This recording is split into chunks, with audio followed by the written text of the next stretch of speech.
So we started on networks. So I want to complete on networks. And then I also do more question on networks. So that means if I do like 3 questions, that means no blocks for network analysis. So in our last class, we did about critical path analysis and path analysis. I showed you on how to draw the activities, on how to draw the networks. Then we differentiated between an activity and what's an event.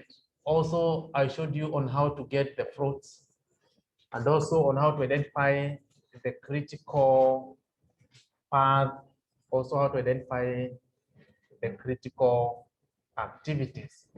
So today I was now to show you on how to draw the Gantt chart, on how we draw the Gantt chart.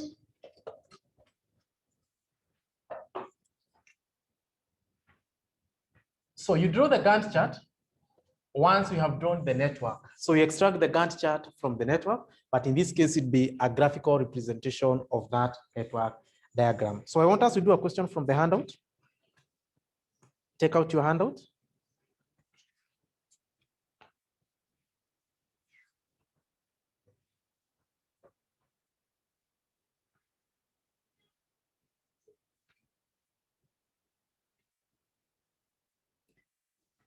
Yeah, so handout page 19, question 1.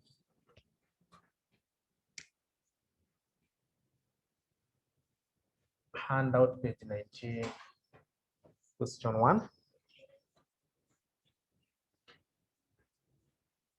So how do we draw that?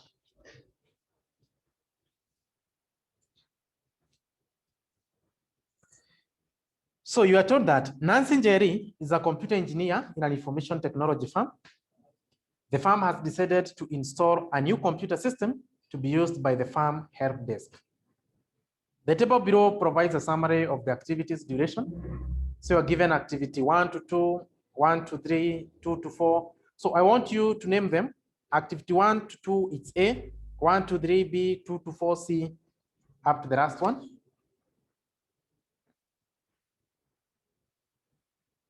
I want you to label them like that.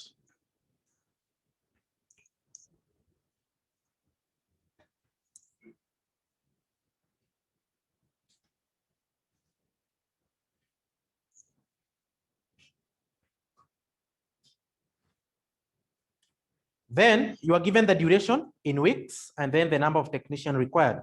So required, a network diagram and the critical path and the project duration.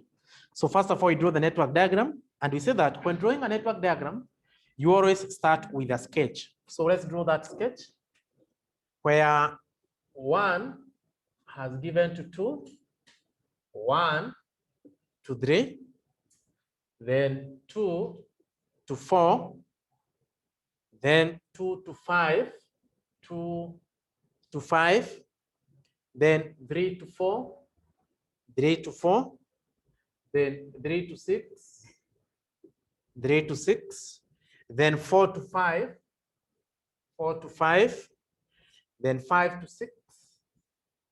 We have 5 to 6, and then we have 6 to 7. So that's how our sketch looks like. So now with that, now let's do the fair copy, and this is how the fair copy will look like.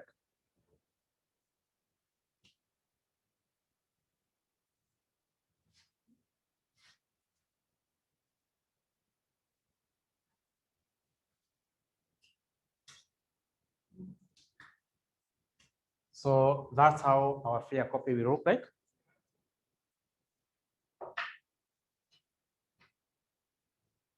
And then you divide it into 2. That's the earliest start time and the latest. So this is 1. We have 2, 3, 4, 5, 6, and 7. Then we had 1 to 2, 1 to 3, 2 to 5, 2 to 4, 3 to 4, 3 to 6, then 5 to 6. We say that 5 to 6, you avoid drawing a perpendicular line. So make sure that your line slant. like that, but don't draw a perpendicular line, and then from 6 to 7. So you have said that 1 to 2, let's call it activity A. 1 to 3 is B. 2 to 4 is C. 2 to 5, D. 3 to 4, it's E. 3 to 6, F. 4 to 5, G. So we had 4 to 5 is G. 5 to 6, H. 5 to 6, H. And then 6 to 7, I. And then we fill in the duration. Activity A is 3 weeks.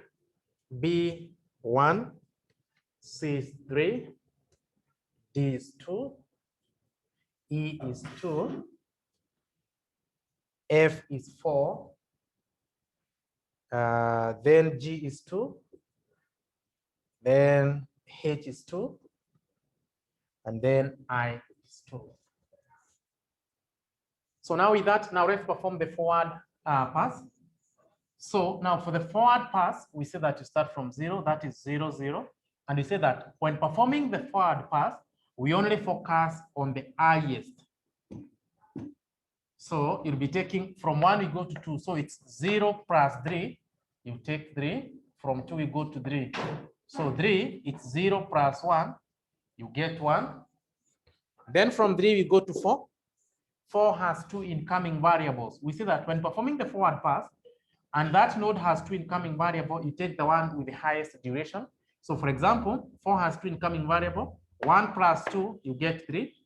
And then 3 plus 3, you get 6. So you take the maximum, which is 6. From 4, we go to 5. 5 has 2 incoming variables. You take the highest. 3 plus 2, you get 5. 6 plus 2, you get 8. So you take the highest, which is 8. From 5, now we go to 6. 6 has 2 incoming variables. You take the highest. So it will be 1 plus 4, which is 5. 8 plus 2, which is 10. So you take 10. And then from 6, you go to 7. So it's 10 plus 2, and you'll get 12. Also, that one will be 12. Then once we are through, now let's perform the backward pass. And we say that when performing the backward pass, we'll be taking the latest. So from 7 going backward, you go to 6. So you'll be taking 12 minus 2, and you'll have 10. From 6, you go to 5. 5 has 1 outgoing variable, so you'll be taking 10 minus 2, and you get 8. From 5, you go to 4. So you'll be taking 8 minus 2, and you get 6. From 4, we go to 3. Now, 3 has 2 outgoing variables. We see that when performing the backward pass, and 1 had 2 outgoing variables, you take the minimum. So, for example, in this case, we'll be taking 10 minus 4, which is 6, and then 6 minus 2, which is 4. So we take the minimum, which is 4. Then from 3, we go to 2. 2 had 2 outgoing variables, so that means you take the minimum. So you'll be taking 8 minus 2, you get 6. 6 minus 3, you get 3. So the minimum is 3. Then from 2, you go back to 1. So that's our network diagram. So let's now identify, so the project duration. You expect to complete this project within 12 weeks. And what are the critical activities? We say that the critical activities, they are vital activities which cannot be delayed. And in this case, we said you'll be comparing. Now, from 1, you can decide to go to 2. From 1, you can decide to go to 3. And this is how we identify the critical activity. Now, if you decide to go to 3, you look at the earliest and the latest. If they are not equal, that means it's not a critical activity. But if you decide to go to 2, both of them are the same. So that means it's a critical activity. So you have A. Then from 2, you can decide to go to 5. You can also decide to go to 4. So 3, 3, 8, 8, 6, 6. So you choose the path. So when choosing the path, you take the longest or the one which makes sense. Because the two, since they are the same and this one are the same, critical path will be 1. So if you take 3 plus 2, you get 5. This is not 5. So that one does not make any sense. But if you take 3 plus 3, that's when you get 6. So that's a critical activity. And then if you take 6 plus 2, that's when you get 8. So that's the path. You go to C, then you go to G. Then from G, 8, 8, 10, 10. And then from 6, now you go to 7. So our critical activities, we have activity A, we have activity C, you have activity G, you have H, and you have I. And the critical path is 1, you go to 2, you go to 4, you go to 5, you go to 6, you go to 7. Good. So we are through with that. That's how you draw the network diagram. So let's go to part B of the question. Part B of the question. So you are told that a Gantt chart for the project. So how do we do a Gantt chart? Gantt chart. So that's part B. Now for the Gantt chart, it's just a graphical representation of the network project. And here you have X axis, and here you have the Y axis. Now in this case, we're doing the Gantt chart. The Y axis will be null, it will be presenting nothing, but the X axis will be presenting our duration. So in this case, you need to pay maximum attention. So our duration, the project completion time is within 12 weeks. So we'll have 1, 2, 3, 4, 5, 6, 7, 8, 9, 10.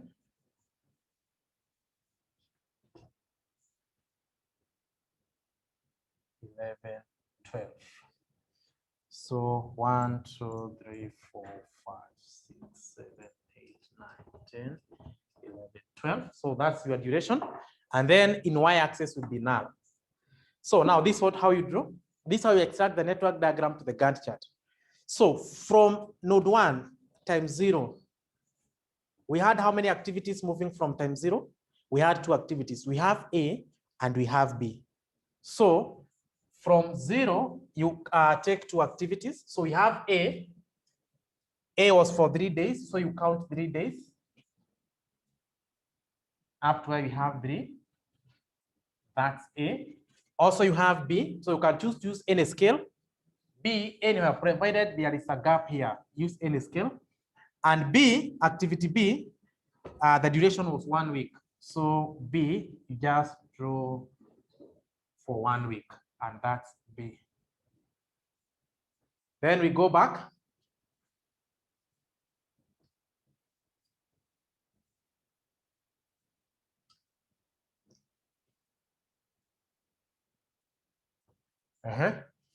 So now with that, so 3 is not there.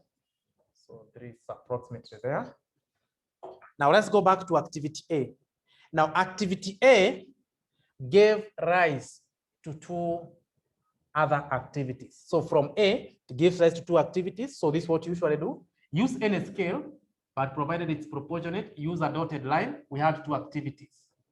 One was D with 2 duration or with 2 weeks. So now from here, you count 2 weeks. So that means from that, it will go up to 5 because we are taking 2 weeks. So 1, 2, and that's your D. Also, there was another activity, activity C, but this one was taking 3 weeks. So activity C, it will take 3 weeks. That's C. We go back now to B. B was for 1 day, of which we have that. Then activity B gave rise to other 2 activities. That's activity E and activity F. So activity equal to, so use any scale provided it's proportionate.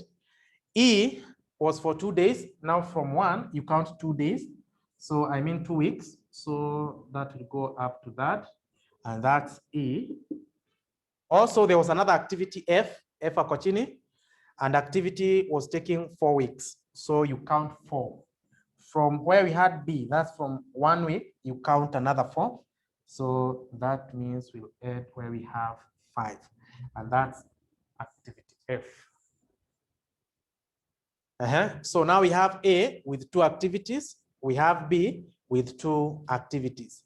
Then C and E wanapatana kwa 4. And then they give rise to G.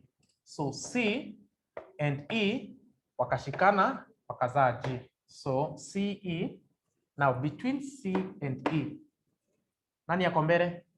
In terms of this, that's C. So this is what you do. C, go for E using a dotted line. You draw a perpendicular dotted line like that. And then wanashikana hapo katikati, wanazaa G. So C and E, they were joining hands, and then they give rise to activity G for 2 weeks. So you count 2. So from 6, that means you go to 8.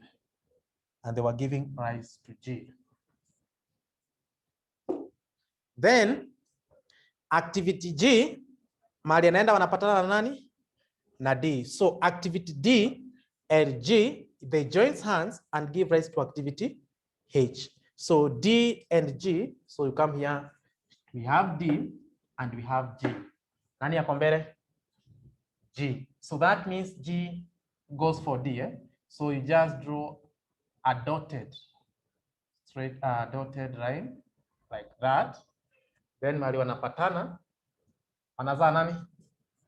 D and G wanashikana wanazaa H for how many weeks? 2 weeks. So from 8 to go for 2. So, and that's H. Then H, mahali anaenda wanapatana na nani? Na F. So H and F, they join hands and they give rise to activity I. So H and F. So now we look for H and we have F. Nani yako mbele? We have H. So you draw a perpendicular dotted line. Anaendea F. Hapo katikati, they give rise. So H and F, they were giving rise to I, activity I, for 2 weeks. So hapo katikati, 2 weeks, and that was I. And that's where our project ends. So once the project ends, you draw a dotted line na inaishia 12 weeks. So that's how you draw your Gantt chart. So kind of when you're taking a screenshot of this, you take that screenshot and then you make sure you draw that one by yourself. That is not something you can be able to copy, not unless you take a screenshot and then you draw for yourself. So 2 minutes to take a screenshot.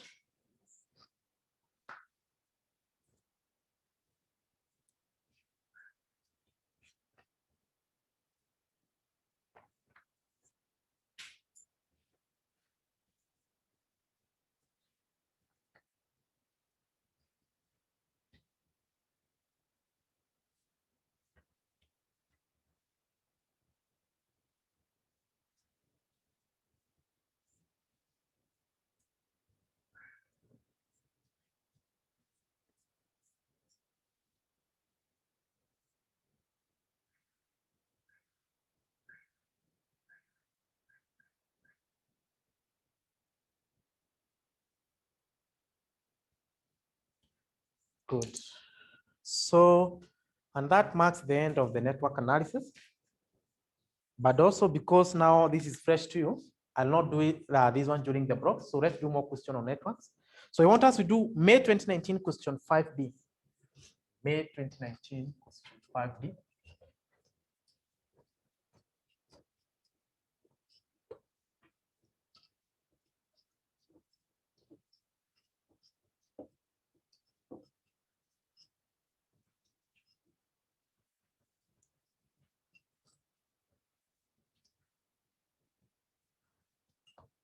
But for my students, they don't have to copy what we are doing here because I already shared the notes with them. So those questions we are doing, they're already in those notes. May 2019, question 5B.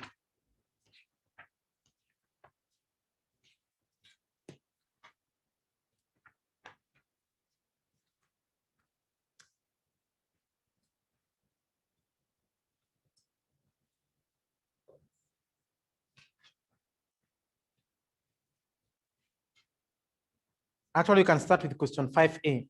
Outline 4 merits of using the project evaluation and review techniques, that part, to plan and analyze a project in the organization.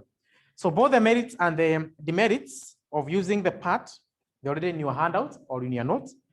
Also the difference between the part and the critical path analysis, they're also in your notes, and the definition of some terms. So kindly make sure you go through your notes or the handouts. They're already indicated in the handouts. So you can indicate somewhere, it's in handout page. Yeah, handout page 22. Handout page 22. We have the definition of terms, the difference between part and critical path analysis. Also, there is a difference between network and Gantt chart. Also, there is merits of parts, strength of critical path analysis, weaknesses, yeah, practical applications. So you have everything there. So kindly make sure you go through that.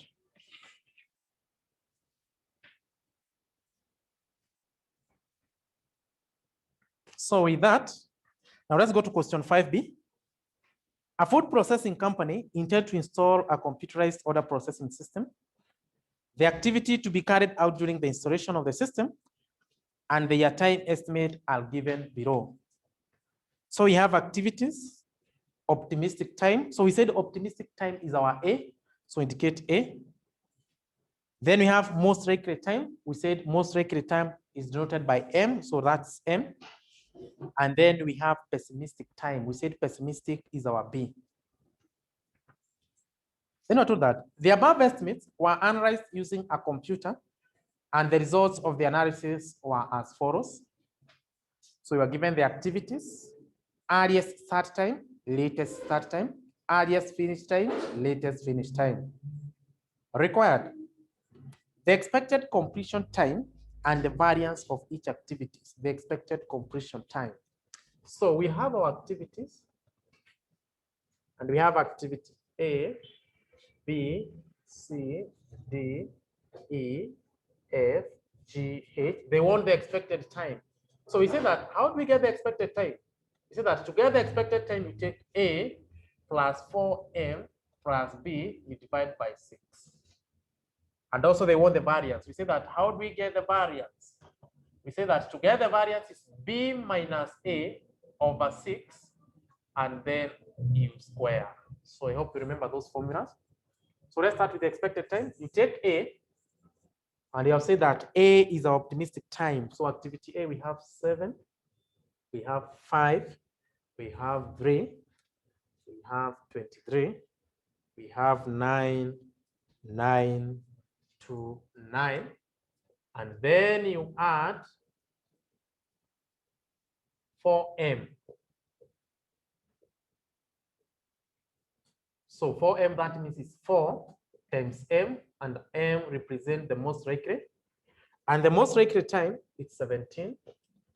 We have 11, 8, 31, 21, 11, 5, and 10. And then you add B, and you say that B is our pessimistic time. For activity is 27, 23, 19, 45, 39, 25, 14, and 17. Then what you get, then you divide by 6.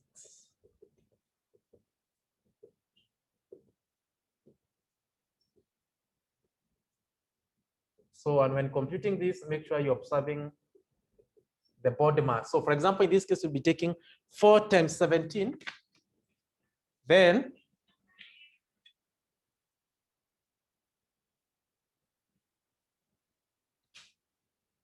so it's 4 times 17. Then you add 7, then you add 27. Then you divide by 6. So what do you get? So in this case, you have 17. This one you will get 12. This one you will get 9. That 2, 22, 13, 6, and 11. Then let's compute the variance. Let's compute the variance. You see that to get the variance, you take B minus A. So let's take our B. Our B, we have 27, 23, 19, 45, 39, 25, 14, 17. Then you deduct A. Our A, optimistic time we had 7, 5, 3, 23, 9, 9, 2, 9. Then what you get, you divide by 6.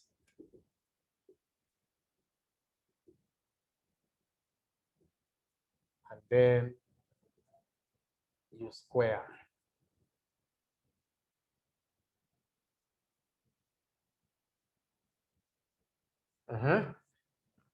So what do you get? So the first one, you'll have it's 11.1.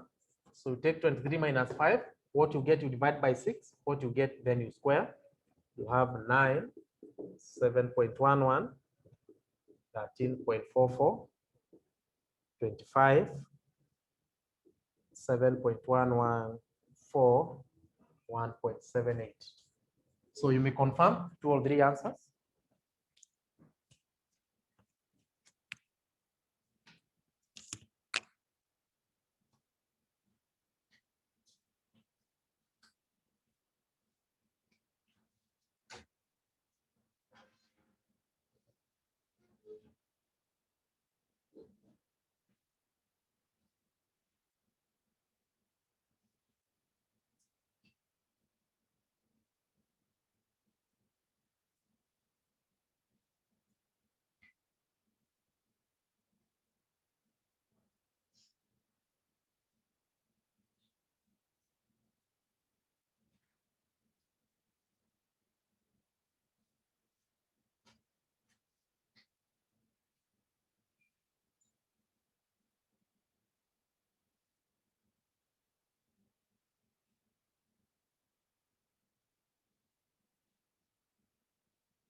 So now let's do part 2 of the question. Part 2, you bring the activities. And we have activity A, B, C, D, E, F, G, H. Then we get the total float. And you say that to get the total float, you take the latest finish time minus earliest start time minus duration. That's how we get the total float. Latest finish time. So do you have the latest finish time? Yeah, the latest finish time for activity A, it's 17. Then we have 29, 52, 61, 74, 74, 85, 85. Then you deduct the earliest start time. And we have the earliest start time. Activity A, it's 0, 17, 29, 29, 38, 61, 61, 74. Then you deduct the duration. Now, how do we get the duration? Now, duration is what you have computed as your expected time. And A, the expected completion time is 17. So you deduct 17. B is 12. C is 9. That 2, 22. 13, 6, 11. So that's our duration. And we'll say that for the duration, we use the expected time. So the first one will be 0. So also this one is 0. This one is 14.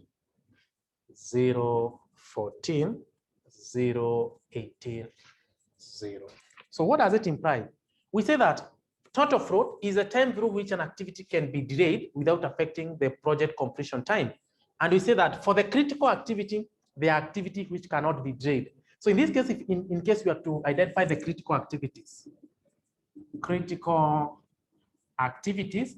you can be able to know them by the one which we are with a 0 total float. For example, is critical, B is critical, D is also critical, also F is critical, and H is critical. So those are the critical activities. We have activity A, activity B, we have activity D, we have activity F, and activity H. Those are the critical activities. Therefore, in case you are to determine the project duration, we say that if you add the time for the critical activity, they should add up to the total completion time. And in this case, activity A, the expected time was 17. B was 12.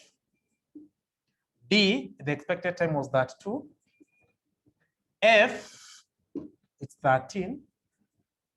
And H, we have 11. So that means the expected completion time of the project will be, so you take 17, you add 12, you add that 2, you add 13, you add 11, and you'll get 85 days. Were they days or, yeah, they were days. Good. So let's go back to the required. So they wanted the total float of each activity, so we are doing that. Number 2, the expected completion time, of which we have the project duration, that's expected completion time, which is 85, and the variance of the project. So how do we get the variance? Also, to get the variance of the project, you take the variance of the critical activities. So those are our critical activity, we take their variance, and activity A had a variance of 11.1. Activity B had 9. Activity D, 13.44. Activity F, 7.11. Activity H, 1.78. That's how you get the variance of the project. So you have 11.1, you add 9, you add 13.4, 44, you add 7.1, 1.78, and you have 42.43. Lastly, number 4, a 95% confidence interval for the project completion time. 95% confidence interval. We say that, how do we get the confidence interval? So number 1, we say that for confidence interval, you can use Z-test or T-test. And we say that the Z-test is applied for large samples greater than 30. But in this case, we have only how many activities? 1, 2, 3, 4, 5, 6, 7, 8. There are 8 activities. Therefore, it's a small sample. Therefore, use T. So confidence interval is X bar plus or minus T standard deviation square root of F. And our X bar in this case, this is our expected completion time, and the project duration was 85, plus or minus T. We say that, how do we get T? We say that for the confidence interval, we always use a two-tail test. Yeah, we want the probability of lying in between the highest and the lowest. So in that case, use the two-tail test. So you'll be taking alpha over 2 n minus 1. In this case, a 95%, that means the significance level will be 5%. So it's 5 divided by 2, n minus 1. N, there are 8 activities minus 1. So it will be 0.25, not 0.25, but 2.5 or 0.025. This is 2.5, and then you go where the degrees of freedom it's 7. So with that, now let's go to the T table. You go to the T table. You take 0.025 or 0.5. I mean 0.05. Any can do. Whether you're using a one-tail test or a two-tail test, should give you the same. We go where we have 0.025 or 0.05. And then you go where we have a degrees of freedom of 7. You have degrees of freedom. So that's 2.36. So we'll get 2.365. That's our T. So our T is that. So in this case, our T will be 2.365. You multiply by the standard deviation. Do you have the standard deviation? Yes. If you have the variance, if this was the variance, so you can get the standard deviation. So to get the standard deviation, you just get the square root of the variance, which is 42.43. And what do you get? So square root of 42.43, you'll get 6.5. So you'll take T, 2.365, then the standard deviation, which is 6.5 over square root of 8. So you'll get 85 plus or minus, you multiply by 2.365, then you divide by square root of 8, and you'll get 5.45. So the upper control limit, lower control limit. So you add 85. So this one you get 90.45, or 85 minus 5.45, you get 79.55. So that was the confidence interval. So what does it mean? So 79.55, 90.45. So that means we are 95% confident that the project will be completed within 75.55 days and 90.45 days. So the margin of error, it's only 5.45 days. It's either you be late with 5.45 days or you complete earlier by 5.45. So you can take a screenshot of that. And then for those I had shared the notes, so kindly rectify this. I had indicated the Z, but this one is a small sample. It should be T, not Z test. You can take a screenshot of that.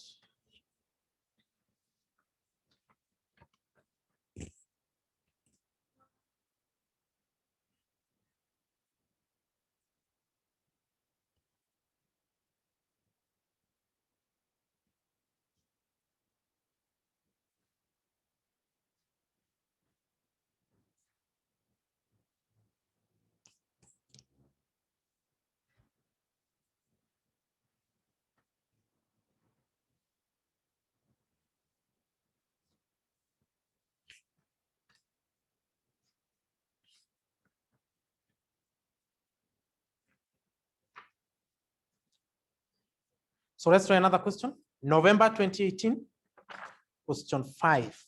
November 2018, question 5. So I'm doing a lot of questions so that I'll not do them again. And these are topics that never misses.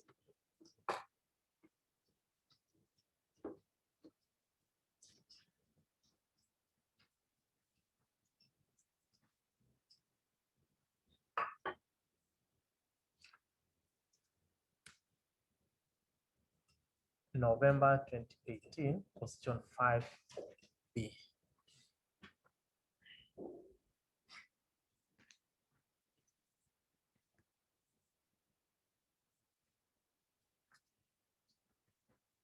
So question 5, part A, we already did them when we were doing the probability theory, and you're told that explain the following terms as used in probability theory. Number 1 is the mutually exclusive events, and we say that those are the events which cannot be undertaken altogether because they are competing. Once we undertake one, the other one should automatically be rejected. Then we have independent events, the independent which can be carried out together because they does not affect each other. Then we have joint probability and the conditional probability. That one we did when you're doing probability theory, and you define all those definitions. So let's go to part B. Part B, I told that the manager of certain project has identified the following information relating to the project. So you are given that information: activity A to G, intermediate predecessor, duration in week, and their probability. Now, what happens in this question? For example, for duration, for example, project A or activity A, they are not sure about the duration, but you are given the probability. So now this is what you'll be doing. If you want to get the expected time, for example, activity A will be taking 3 weeks and the probability of happening is 0.25. Then you add 4 times 0.5. You add 5 times 0.25. So that's how you'll be getting the expected duration. Then required a network diagram for the project. So how do you draw that network? We say that first of all, you start with a sketch. And in this case, you are given the activities. So if you're given a data like this, we have activity, we have the intermediate predecessor. So we say that we start with the intermediate predecessor. Who precedes who? Now, from the intermediate predecessor, how many do we have from the scratch? From scratch, that means it's from time 0. We have 2 dashes, so that is activity A and B. So in our sketch, this I will be drawing. We have 2 predecessor activities from scratch. That's activity A, activity B. Then we go back to the predecessor. A had preceded C, so that means A amepea C. So A amepea C. Then BC wanashikana wanazaa nani? D. So B and C. So now let's be here. B and C.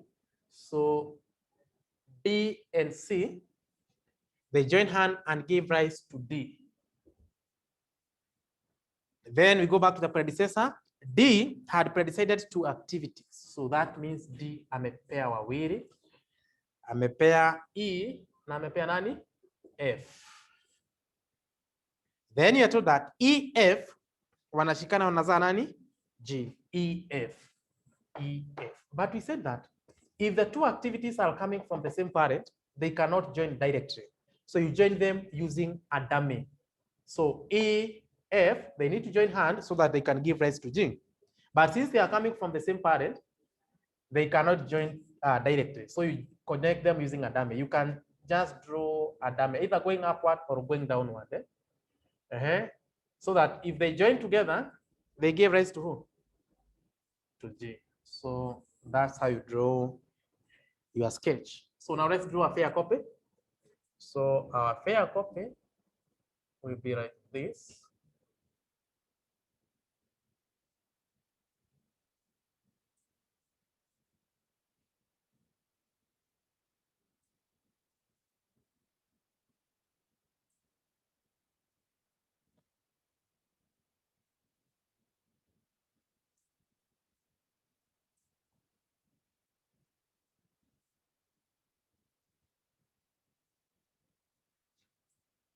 So, and then you cross divide them into 2, the earliest and the latest. And you need to do a lot of practice when it comes to drawing the network. So activity A, activity B, activity C, activity D, activity E, activity F. And then you are told that E and F, they join hand.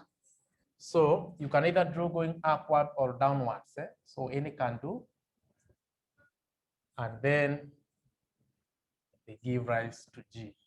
Or also you can do it going upward and then it gives rise direct to G. So you can call it number 1, event 2, event 3, event 4, 5, 6, 7. Then let's get our duration. So how do you get your duration? So for example, activity A, activity, now we want to get the expected duration. For example, activity A, we have A, B, C, D, E, F, and G. A you will take, it's 3, and probability of happening is 0.25 plus 4 times 0.5 plus 5 times 0.25, you get. For B, it will be 4 with probability of 0.15, 5 times 0.3, 6 times 0.2. Then we have 7 times 0.2, 8 times 0.15. So that's what you're supposed to do from activity A to D. So the first one, it will get an average of 4. This one, it will get 6. So I've showed you the working, so I don't have to show the working now. You already know how to get them. 4, 4.5, 6.6, 2.5. So those are the average time. So that means duration A, the expected time is 4. B is 6. C is 3. D is 4. E is 4.5. F 6.6. G 2.5. We say that dummy is always equal to 0. Yeah, we say dummy, a dummy activity is an activity which consumes no time nor resources. So now let's perform the forward and the backward pass. So you have 0, 0. From 1, we go to 2. 0 plus 4, you get 4. From 2, you go to 3. 3 has 2 incoming variable, so you take the one with the highest duration. 0 plus 6, you get 6. 4 plus 3, you get 7. So you take the highest, which is 7. From 3, you go to 4. So it's only one outgoing variable, so it's 7 plus 4, and you get 11. From 4, we go to 5. So it will be 11 plus 4.5, and you'll get 15.5. From 5, we go to 6. 6 has 2 incoming variables. This is 11 plus 6.6, you get 17.6. 15.5 plus 0, you get 15.5. And the highest will be 17.6. Then from 6, you go to 7. So you take 17.6 plus 2.5. And that one you'll get, is it 20.1? So you'll get 20.1. Then let's perform the backward pass. So even this one will be 20.1. We perform the backward pass. So from 7, you go to 6. When performing the backward pass, we focus on the latest by deducting and taking the least. 20.1 minus 2.5, you'll get 17.6. From 6, you go to 5. So 6 to 5, that means you take 17.6, you minus 0, and you'll get 17.6. From 5, you go to 4. 4 had 2 outgoing variables, so you take the one with the least. So you take 17.6 minus 4.5, that means you get 13.1. Then 17.6, you deduct 6.6, you get 11. So the minimum time will be 11. Then from 4, you go to 3. So 11 minus 4, you get 7. From 3, you go to 2. So it will be 7 minus 3, and you get 4. And then from 2, you go to 1. So I think now we are through. So let's identify the critical path. So the critical path or the critical activities. So how do I identify that? Now from 1, you can go to 2, also you can go to, 1 to 2, or you can go 1 to 3. Both of them are the same. So which will be the critical path? If you take 0 plus 6, you should get 6, but this is 7. So that means does not make any economic sense. But if you take 0 plus 4, you get what? 4. So you take the longest. So that's 4. And then now you take 4 plus 3, that's when you get 7. Then from 3, we go to 4. 11, 11, 15.5, 17. So it cannot be that. So that means we have 17.6, 17.6. And then we have that. So our critical activities, we have activity A, we have activity C, we have activity D, we have activity F, and we have activity G. Good. So required number 1, they wanted a network diagram for the project. Then number 2 is expected duration of the project. So expected duration, we already have it, which is 20.1 weeks. Yeah, you just take that. Then number 3. So you can take a screenshot of that before we do now number 3.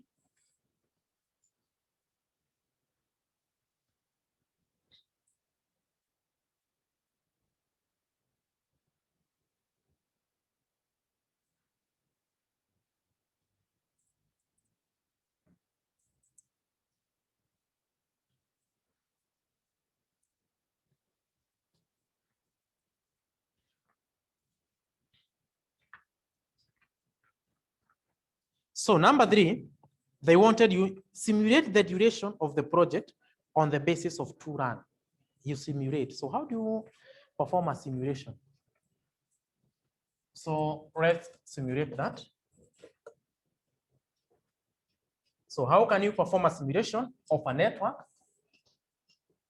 And then another problem is that you're not even given the random number, and for simulation you need the random numbers. So how will you formulate that? So for the simulation number 1, you have to come up with the Monte Carlos or the probability distribution, and we have the activities. Then you also have the duration. Then you take the probability, you accumulate the probability, and then you range. That's what we are doing in simulation. So we have activity A. With duration, it can take 3, 4, or 5. B, it's either 4, 5, 6, 7, 8.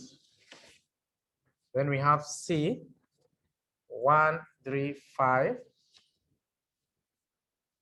Then we have D, 4, 5. Then we have E, 3, 4, 5, 6.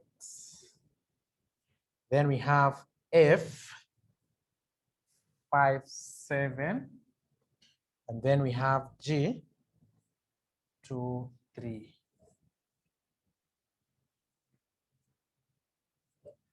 So let's go to A, the probability. Probability of being 3, it is 0 0.25, 0 0.50, 0 0.25. B, it's 0 0.15, 0 0.30, 0 0.20, 0 0.20, 0 0.15. C, 0 0.20, 0 0.65, 0 0.15, 0 0.80, 0 0.20, 0 0.15, 0 0.40, 0 0.65, 1.00. F, 0 0.20, 0.80, 0 0.50, 0 0.50.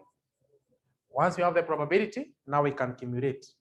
So this one will be 0 0.25, you add 0 0.5, you get 0 0.75, 1.00. 0.15, 0.45, 0.65, 0.85, 1.00, 0.20, 0.85, 1.00, 0.80, 1.00, 0.15, 0.55. So no, E, it cannot be like that. So this was 0.25.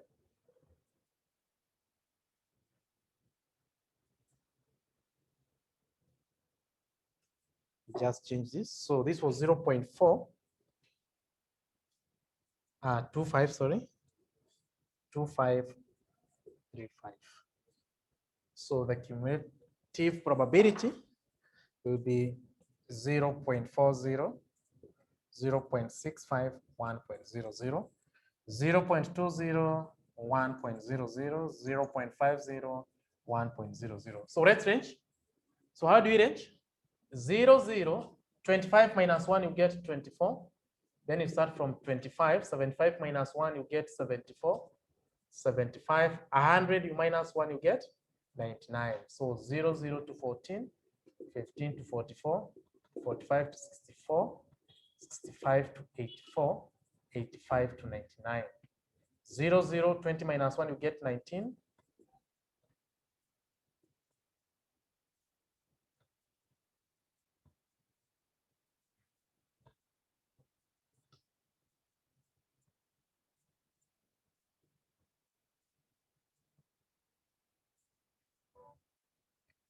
So this we are doing blocks. So that means you already know how to simulate 0, 0 to 49, 50. So that's the first step. Now from there, now let's come up with a simulation table. Simulation sheet or simulation table or simulation worksheet. So let's go back to the question. To the question, you are told that you simulate the duration of the project on the basis of 2 runs. So we'll be performing 2 runs. So we have activity and then 2 trials. And then are we given the random numbers? We are not. So random numbers. So activity A, try 1, trial 2. Activity B, try 1, trial 2.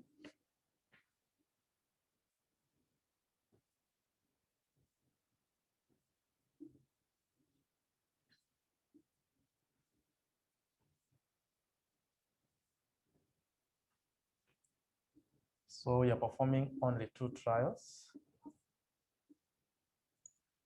Then we are not given the random numbers. So if you're not given a random number, how do we develop generate random number using a calculator? So take out your calculator. In case you're not given the random number, how can you formulate? And whenever you're generating the random number, you'll get different answers. That's why they are random numbers. If you get the same answer, those are not random numbers. Random numbers should keep on changing. So how do you press that? So in this case, for example, you can see our ages, they are in hundreds. If you're having maybe between 0 to 4, 5 to 6, we say that they are in tens. If you have 3, that means they're in thousands. So what we have here, they're in hundreds. So if you want to get the random numbers, press 100, shift, point. If you are told to get 0.4, so unafanya 0 point unafinyanga wapi? Yeah, where there is point, hapo juu imeandikwa random number. Good. Then equals. So let's repeat again, press on. It's saying that you press 100, 100, shift, point, then equals. So when using my calculator, it's 100, shift, point, then you press equals. So now what you'll be doing, you'll be taking the first 2 numbers. So for example, in my calculator, I have 74.1. So I only take 74. Then I press equals again. I get 5.9. If you get 5.9, that is 0.5. Then you press equals again. I get 36. You equals again. I get 29.3. I only take the first 2. You press equals 74. Actually, you'll be getting different answers. If I repeat the same, I'll get different random numbers. So you should not get the same answers. 11, 70, 21, 98, 72, another 72, 57, 17. Then if I get 9.6, you just take 0.9. If you get 9.6, you ignore the point, so you make it at 0.9. As simple as that. Then with that, now let's get the number, the duration. We are supposed to simulate using 2 runs. So how do you simulate that? Now let's be here. You use the random numbers to get the duration, and then you get the average. So in that case, for example, activity A, let's go to activity A. Activity A, the first random number we have is 74. 74 is in between 25 and 74. So that means you take how many weeks? 4 weeks. The second random number is 0.5. So 0.5 lies in between 0 to 24. So that means the duration will be 3. Let's go to activity B. Activity B, random number we have is 36. So that 6 is in between here. So it will be 5 weeks. 29 is same. You'll still get 5 like that. C, 74. So 74 is here. So it's 3. 11 is here. I get 1. Activity D, the first random number I have is 70. So 70 is in between here. So it will take 4 weeks. The other one is 21. 21 is still there. So it's 4. Activity E, remember you're performing only 2 trials. Activity E, we have 98, so 98 is here, so it will be 6 weeks. Then 72, 72 is the same, so it's 6. Then F, the first real number, random number we have is 72. So 72 will be here, so that is 7. Then we have 57, and 57 is still there, 7. Then G, 17, so 17 is 2. 09 is also 2. Now with that, we get the total, or you get the average. So 4 plus 3, 4 plus 3, you get 7. Then you get on average. So it's 7, you divide by 2, it's 3.5 weeks. 5 plus 5, you get 10. Then you have conducted 2 trials, divide by 2, so on average is 5. 3 plus 1, so 3 plus 1, you get 4. Then 4 divided by 2, on average, it will take 2 weeks. 4 and 4, you get 8. 8 you divide by 2 to get the average, you get 4. So that is 12 divided by 2, you get 6. That's 14 divided by 2, you get 7. And that's 4 divided by 2, you get 2. So that's how you're supposed to simulate that. Can take a screenshot of that.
So kindly keep on devising on networks. So I'm think now I'm through with networks question. So there was another part I had left. That's for the evening student and the morning student on game theory. So take out the handout on transportation and assignment. Handout on transportation and assignment. Now we do that subtopic of game theory.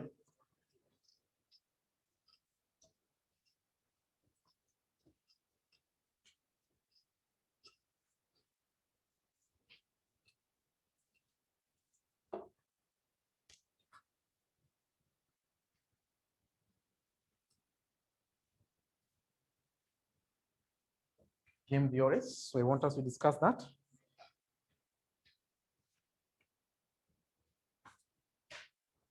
Check out your notes.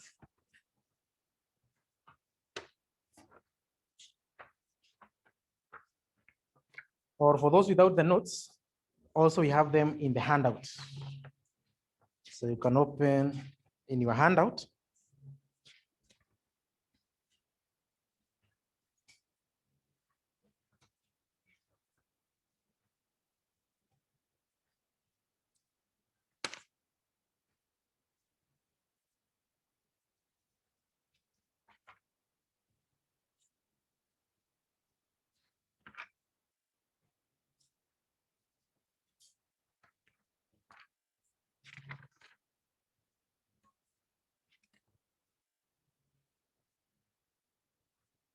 Where are they? Should be in your handout.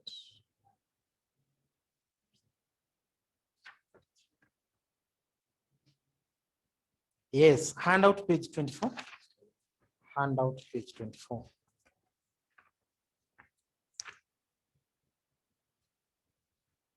Handout page 24, or if you have the notes, I will advise you to use the one in the notes and that topic of transportation and assignment.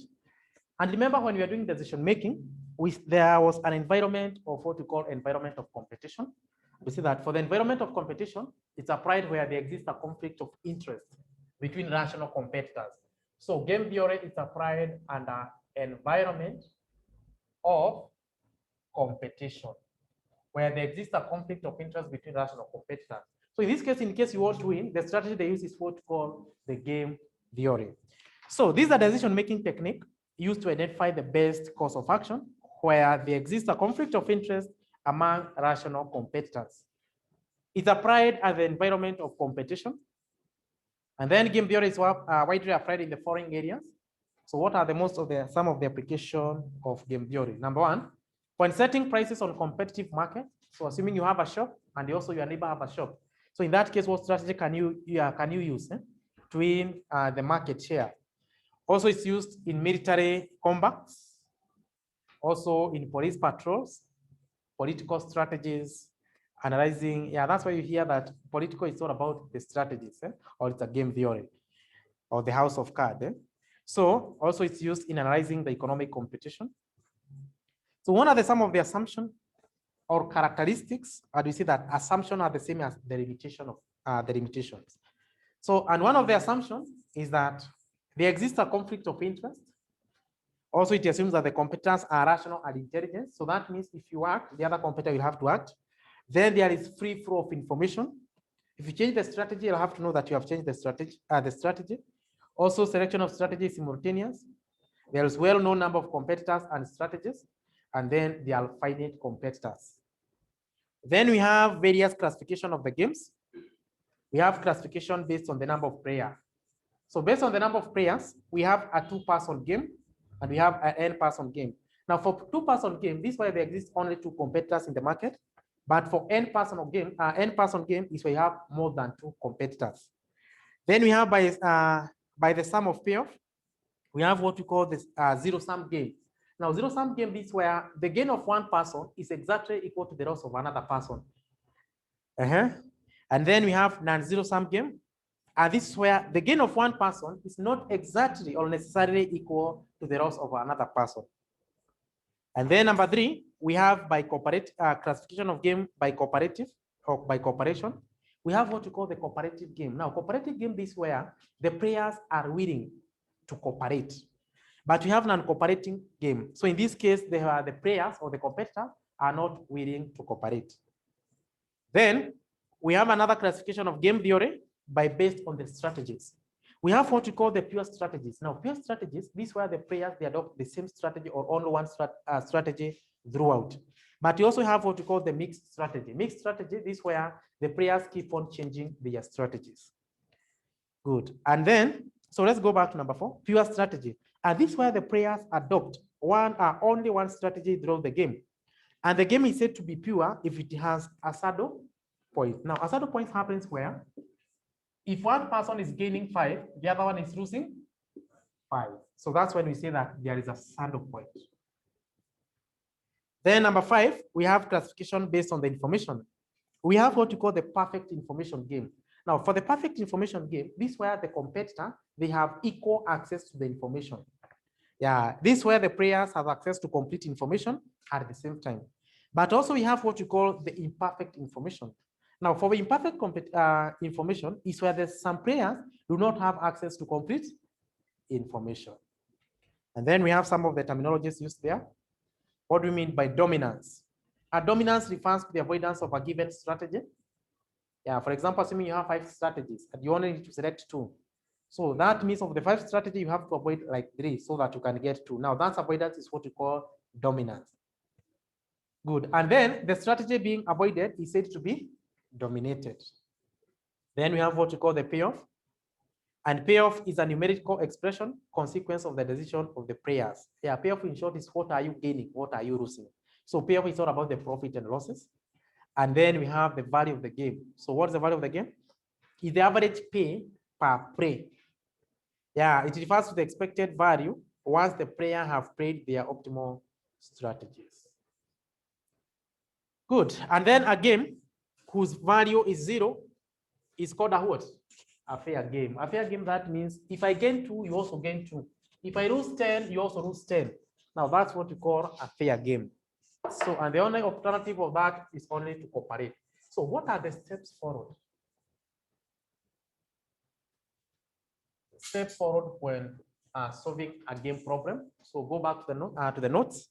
I've indicated the procedure there that you need to start. Once you start, you develop a payoff table. Develop a payoff. Once you develop a payoff table, you ask yourself, is there a saddle point? And I say that a saddle point, this is where the gain of one is exactly equal to the loss of another one. Is there a saddle point? If yes, if there is a saddle point, so stop. There is a saddle point, that means you stop.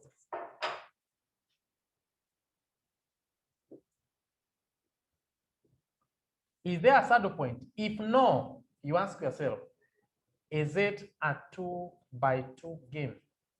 Now, a 2-by-2 game, that means each player has only 2 strategies. Is it a 2-by-2 game? Or there are only 2 players in that? If yes, if it is a 2-by-2 game, use algebraic method to solve. If yes, use algebraic method. If no, apply dominance. If no, you apply dominance. And we say that dominance is all about trying to avoid some of the strategies. You apply dominance. If you apply dominance, you ask yourself, has it reduced to a 2-by-2 matrix? Has it reduced to a 2-by-2 game or 2-by-2 matrix? If yes, you now have reduced to a 2-by-2, apply algebraic method. If no, you ask yourself, is it a 2-by-m matrix? Now, 2-by-m, that means that one player has 2 strategies, but the other one has more than 2 strategies. Is it a 2-by-m matrix? If yes, use graphical method. And once you use the graphical method, automatically it reduces to a 2-by-2 matrix. That means you go back, then you can adopt your algebraic method. And then once you apply your algebraic method, you stop. Also, when there is a saddle point, you're supposed to stop. So those are the procedure of solving the game. You start, you develop the payoff table. Once you develop the payoff table, you ask yourself, is there a saddle point? If there is a saddle point, that means your game is optimal. You stop. If there is no saddle point, you ask yourself, is it a 2-by-2 game or 2-by-2 matrix? If yes, now you can use algebraic method to get the value of the game. But if it's not a 2-by-2 matrix, we are saying that you apply dominance. And dominance is all about avoiding some of the strategies. If you apply dominance, you ask yourself, has it reduced to a 2-by-2 game? If yes, has it reduced to a 2-by-2? You go back and apply algebraic method. But if no, you ask yourself, is it a 2-by-m matrix? If yes, use algebraic method. If no, you use linear programming. Once you use the algebraic method, or when there is a saddle point, you stop. Good. Then we have what we call some conventions. And conventions, when you have 2 players, for example, assuming you have player A and you have player B. Assuming player A has 2 strategies, strategy A1, A2, and we have player B has strategy B1 and B2. Let me take you back to decision making, because it's an environment of decision making, of environment of competition. Now, player A will be adopting a rule we call max-min rule. but player B will adopting a mini-max rule.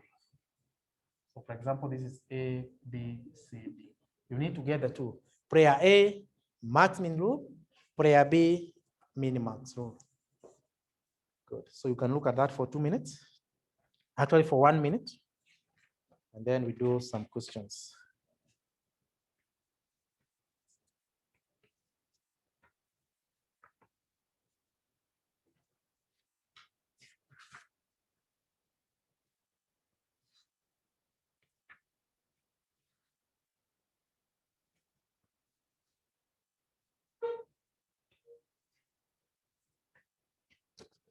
So take out your handout, page 14.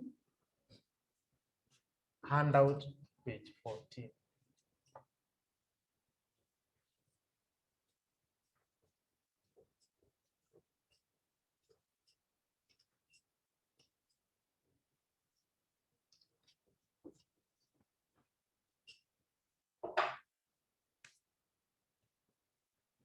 We do question number 1, where you have the game theories. Let's do question number 1.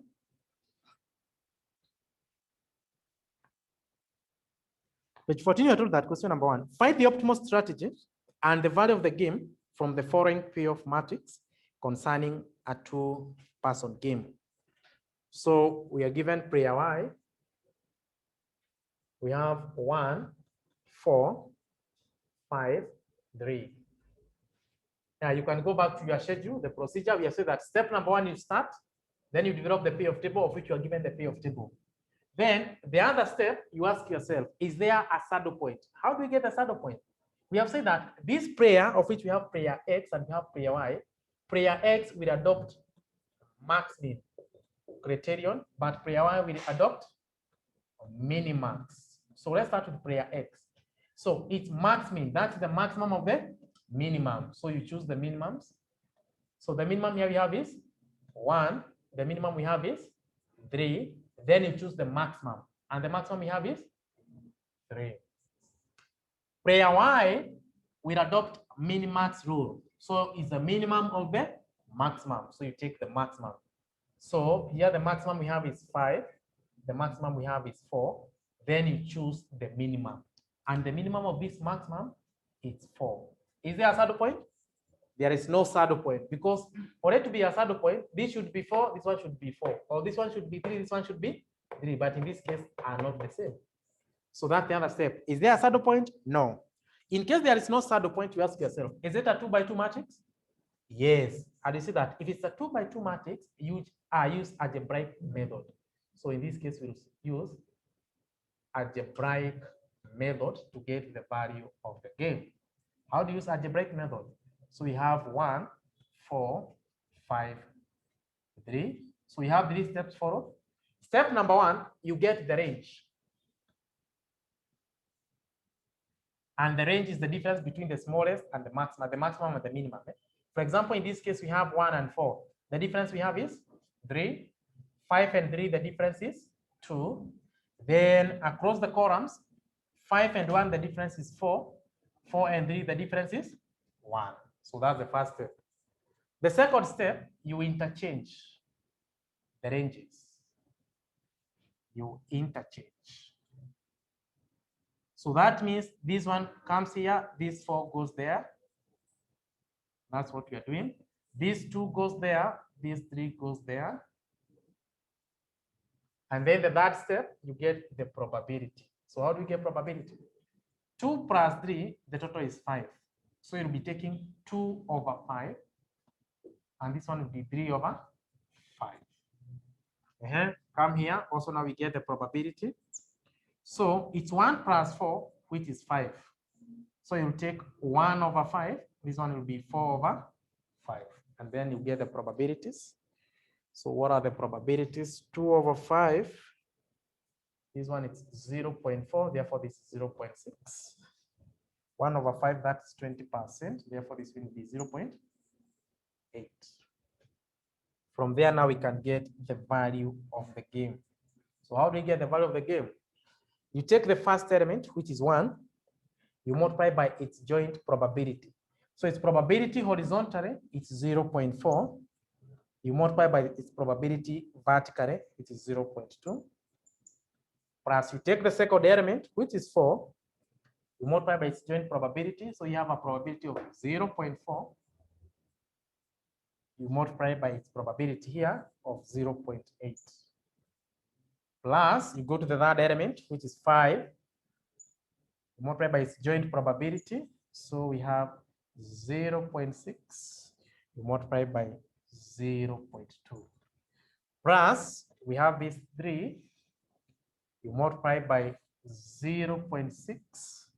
You multiply by 0.8. And that's how you get the value of the game.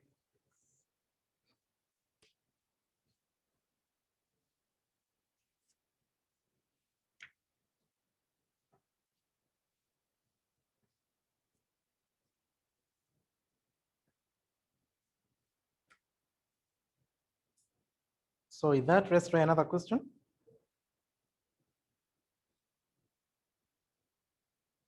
So let's do question 2 of the handout. We do the other question, question 2. And you're told that determine the optimal strategies for player X and Y from the following payoff matrix. So we have 3, -1, 4. We have -1, -3, -7, 4, -7, 3, 2, 0, -9. So this is player Y. So we can call it strategy Y1, Y2, Y3, Y4. Here we have player X. You can call it strategy X1, strategy X2, strategy X3. Now we go back to the procedure. We have said that procedure number 1, you start. Step number 2, get the payoff table, of which you have the payoff table. Then step number 3, you ask yourself, is there a saddle point? So how do we get the saddle point? To get the saddle point, we are saying that player X will adopt strategy max min. And this one will use which criterion?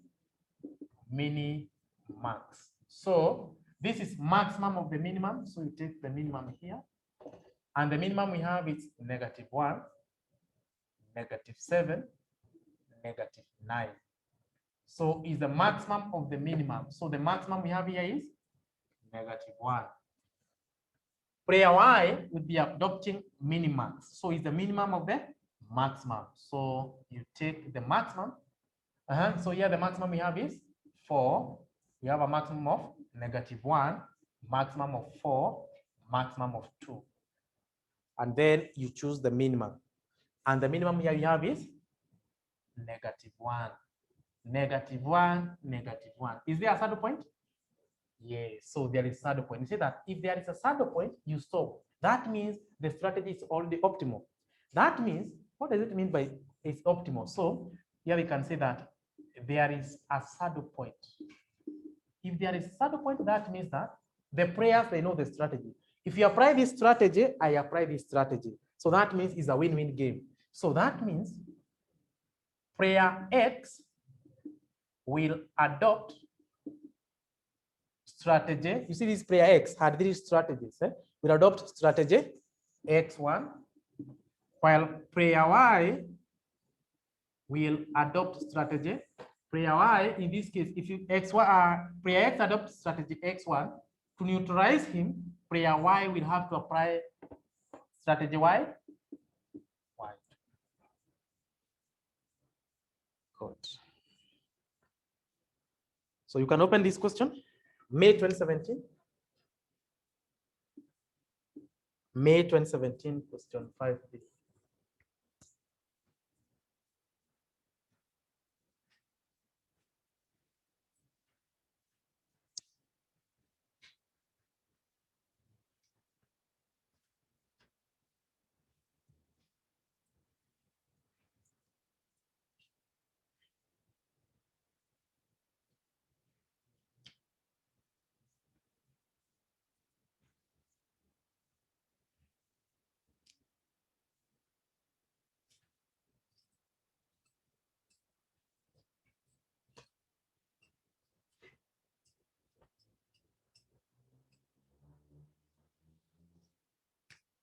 So May 2017, question 5B.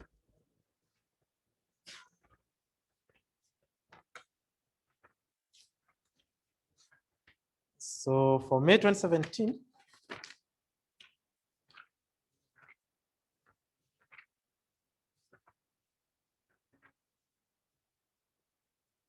we have question 5B. So 5B, you are told that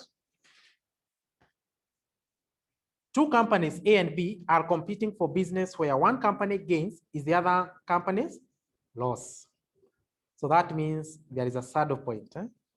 The payoff matrix is given as follows. So you're given company A, company B strategies. Required the optimal strategy for each company. So we have company A and has 3 strategies, A1, A2, A3. We have company B with 3 strategies, B1, B2, B3. So we have 7, we have 4. So this one has 4 strategies.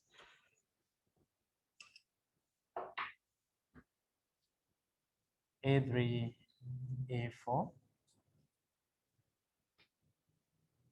Here we have 4, 3, 1, 4, 2, -1, 5. Here we have 1, 0, -2, -3.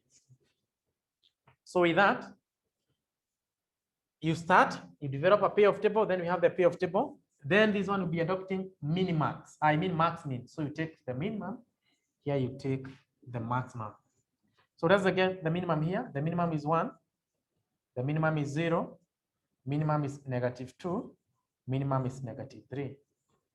Then you choose the maximum. Remember this pair is adopting max min. So the maximum here is 1. Then let's go to B.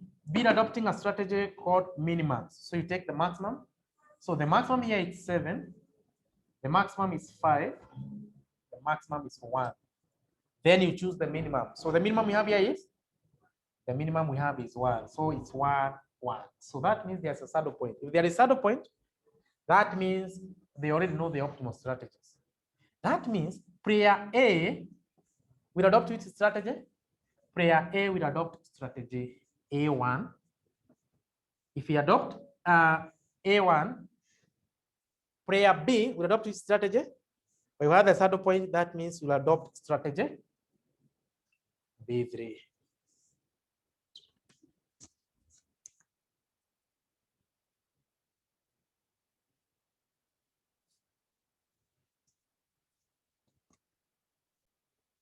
So now let's do another question now on dominance.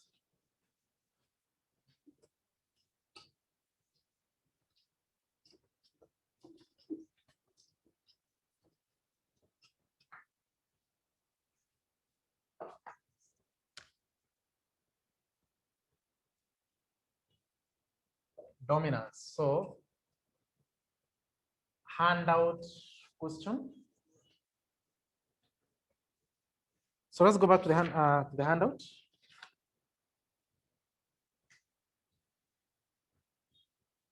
Handout page 15. Let's do question number 5. Handout question 5. And you're told that find the optimal strategies and the value of the game using dominance.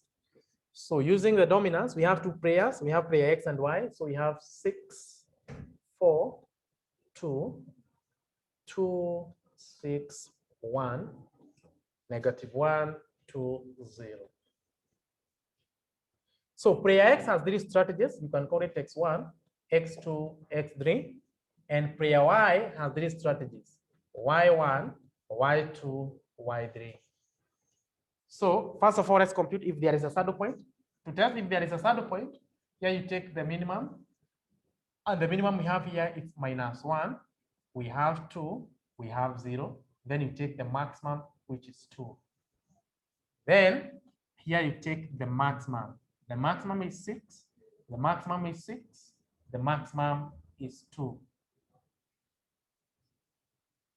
Is that the case? So this was 6 or what was what? But in this case, we are told to use the dominance. So you don't have to go through that. Let's go directly to dominance. So now, how do we apply the dominance? So we say that dominance refers to the avoidance of a strategy. so that the objective of applying the dominance is to make the game reduce to a 2-by-2 game. So for example, in this case, this player X, so I think that's what is 6, 4, 2, 2, 6, 1, -1. So it's okay like that. So player X has 3 strategies. So in this case, we want him to avoid one strategy so that he can only have 2 strategies, so that it can be a 2-by-2 matrix. So how do you adopt that? Now listen here, this is how you apply the dominance. You come to the first row. From the first row, you take the maximum. And the maximum we have is what? The maximum we have is 6. Then you apply across that column. Let me repeat again. You come to the first row, you take the maximum, then you apply it across the column. So if the maximum here is 6, that means 6 is greater than 2, 6 is greater than -1.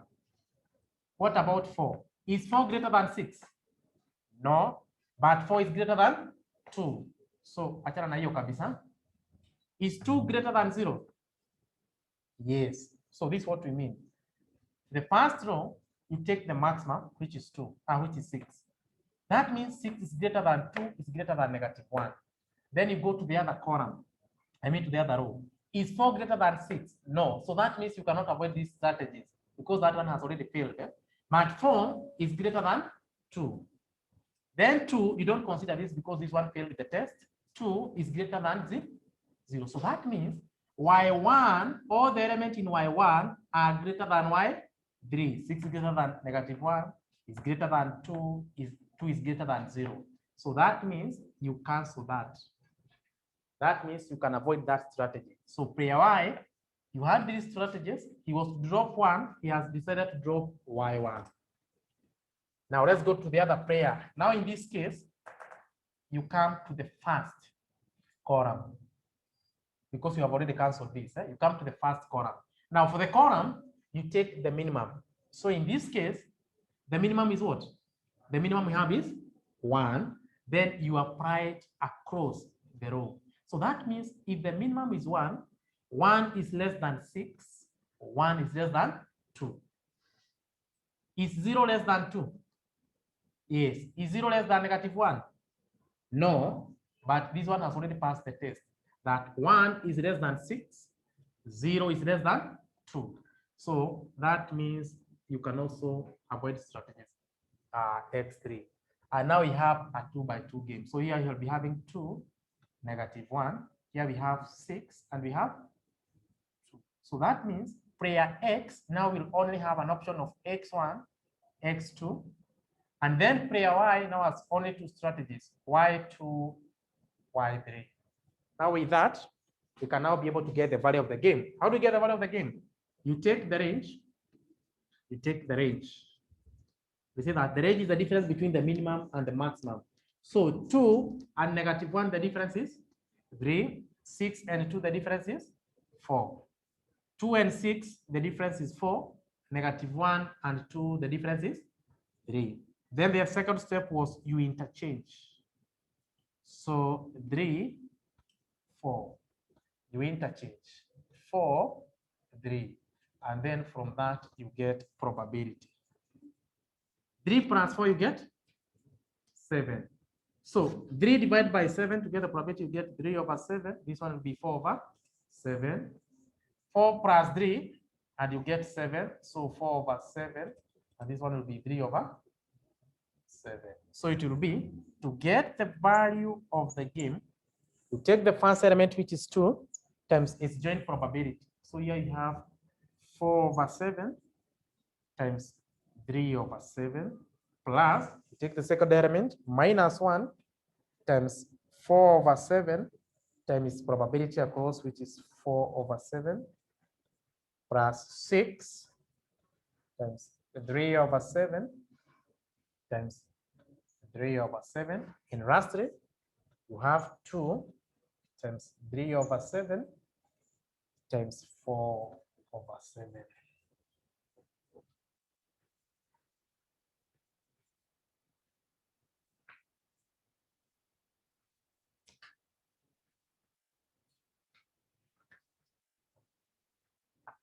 So let's do another question.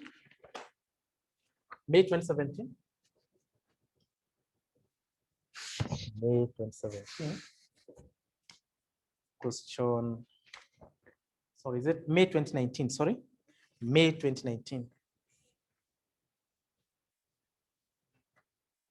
May 2019, question 3C.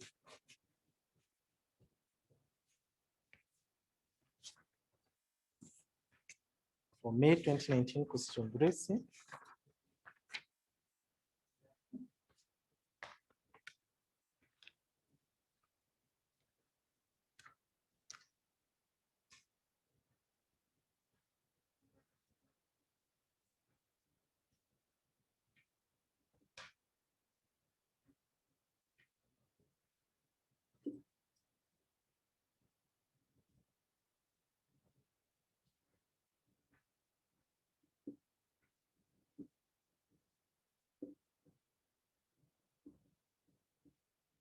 So we are told that two competing company, A and B, that deals in the sales of computer, have an equal share in the market. Both companies intend to increase their market share through adoption of 3 different media of advertisement, namely newspaper, radio, and television. The payoff table of the two companies shows the gain or losses of customer from the adoption of the different media of advertising as shown below. So you are given company A, company B. So they have an option of either going to advertising through newspaper, radio, or television. Required the optimal strategies for companies A and B. Company A and B. So for it to be optimal, we need to reduce it to a 2x2. And how do we reduce it to a 2x2? Number one, by applying dominance. You see dominance, for example, A has 3 strategies. So you need to drop one so that you can have a 2, then B to drop one so that you have 2, so that it will be a 2x2, so that we can be able to determine the value of the game. So how do we apply the dominance in this case? We have said that to apply the dominance, you come to the first row. From the first row, you take the maximum, and the maximum we have is 50. If 50 is the maximum from the first column, first row, that means 50 is greater than 40, 50 is greater than -17. Then you apply across that column. If 50 is greater than 40, 50 is greater than -17, is 25 greater than 10?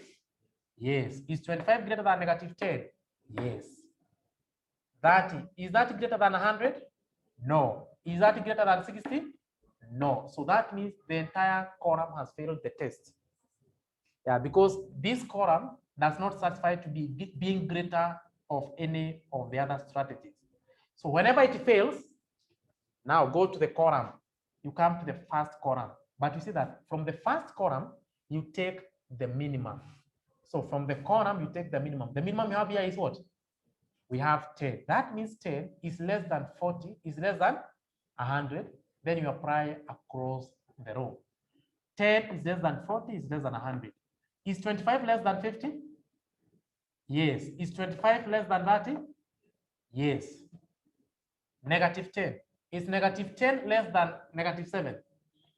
No. Is -10 less than 60? Yes. So what does it mean? There is one which has passed the test.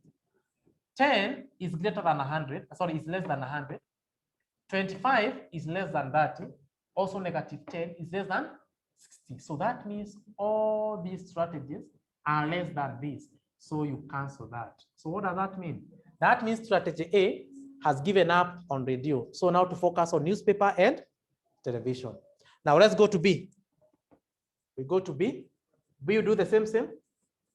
We go back to the first row. We see that to the first row, you take the maximum. And the maximum is what? 50. 50 is greater than 40, is greater than -17. Then you jump this one because it's already crossed. Is that greater than 100? No. Is that greater than 60? No. So that means player B amekataa kabisa na radio. So that means he cannot avoid advertising using radio. But you need to get another strategies. So now we go back to the first column. First row. You take the maximum, but in this case, you don't consider who? Radio. Because the radio has failed the 2 tests. So you cannot give up on radio. So now we go back to the first row. You take the maximum. Between 40 now and -17, which is maximum? 40. That means 40 is greater than -17. Don't consider this. Then you come here. Is 100 greater than 60? Yes, so that one has passed the test. That 40 is greater than negative 17 and 100 is greater than 60. So B has sacrificed newspaper. So that means they have two options now. A has sacrificed radio, so now we'll be having newspaper and television. And B has sacrificed newspaper, now will be advertised through the radio and what? Television. And here we have 50, negative 17. Here we have 30, and we have 70. From there, now you can be able to get the value of the gain. You get the range, you interchange, then you get the probability. So, and that marks the end of that session.